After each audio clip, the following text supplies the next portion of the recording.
Now that you have learned how to correctly breathe, you are ready to learn how to activate your pelvic floor, also known as your core. Please go through the different variations in how to activate your core and master each technique before moving on to the next, as it is all interlinked. This is also important so that you are able to identify which core activation techniques work best for you.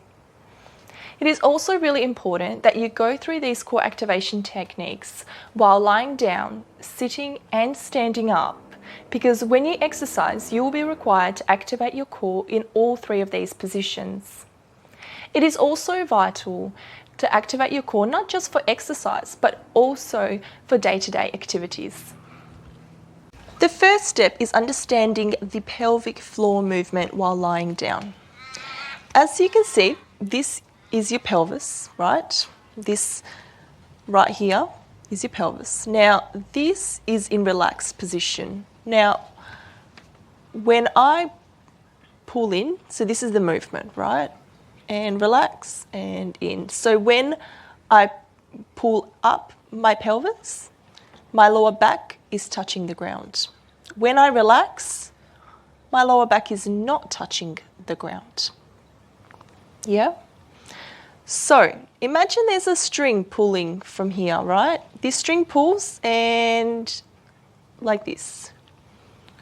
And it pulls and brings the pelvis up. And the lower back is touching. And relax, and it's pulling.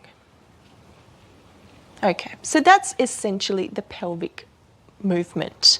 Now that's really important to understand before we go on to the core activation part. Okay, so just practice that until you get the gist of it.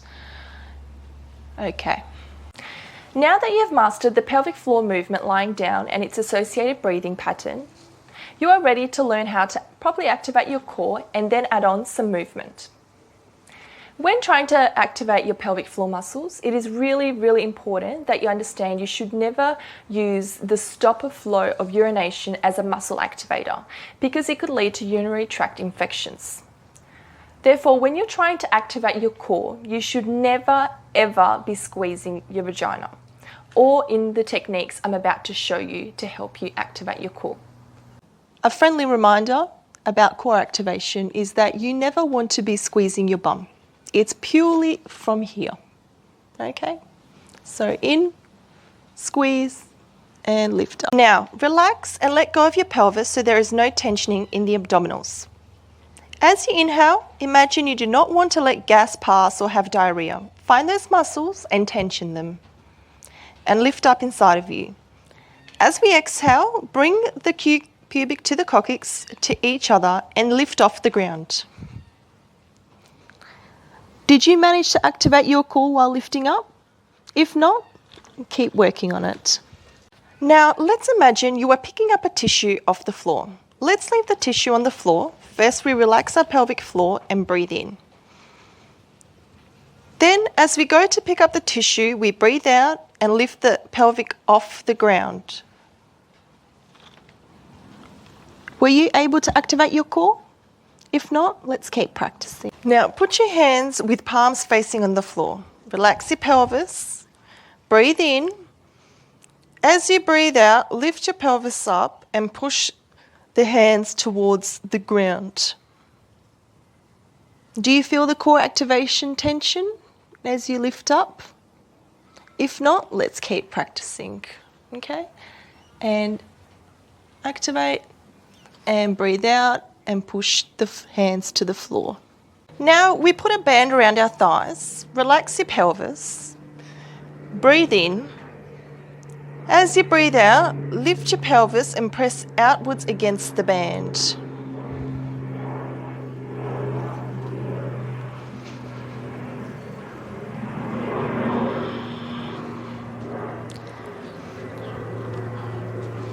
Did you manage to activate your core as you lifted up and pressed against the band? If not, let's just keep going. Now, put your hands into praying position. Relax your pelvis. Breathe in. And as you breathe out, lift the pelvis off the ground and press against the hands. Keep pressing.